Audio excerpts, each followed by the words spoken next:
Le poème de l'extase en version littéraire est un texte très long, 369 vers, dont voici en quelques idées un résumé. On y retrouve en fait les idées théoriques de Scriabine, mais elles sont exprimées sous une forme poétique. Et ça, c'est très important.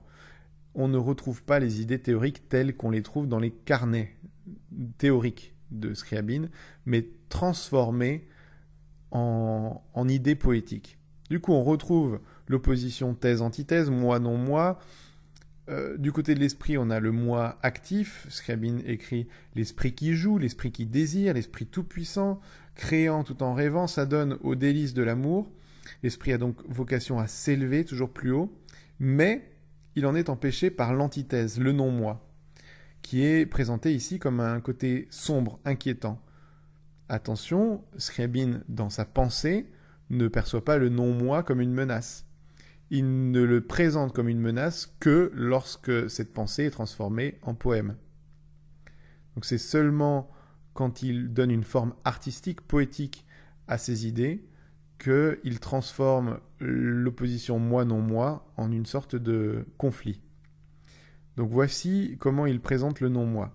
Mais soudain, des rythmes menaçants et de sombres pressentiments envahissent brutalement ce monde charmant. Donc faites bien attention à ça, j'insiste encore. Quand on a suivi les pensées de Scriabine, ce n'était que ces pensées telles qu'il les note dans ses carnets, sous une forme philosophique conceptuelle. Avec le poème de l'extase, il passe du côté de l'expression artistique, donc on ne retrouve pas ces idées telles quelles, mais stylisées dans une écriture poétique.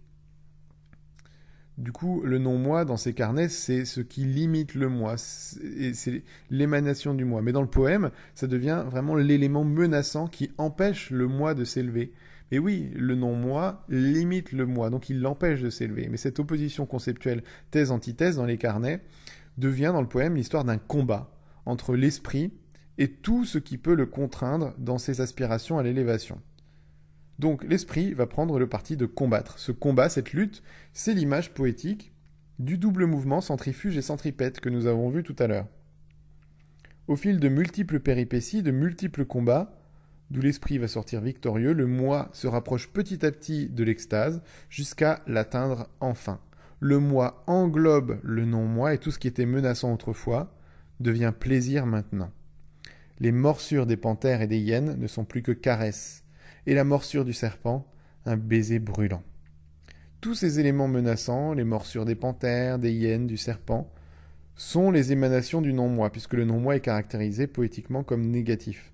Et le moi, par le double mouvement centrifuge et centripète, fait sien ces éléments menaçants du non-moi. Il les englobe, et du coup il désamorce leur caractère menaçant. Les morsures deviennent des caresses, des baisers brûlants.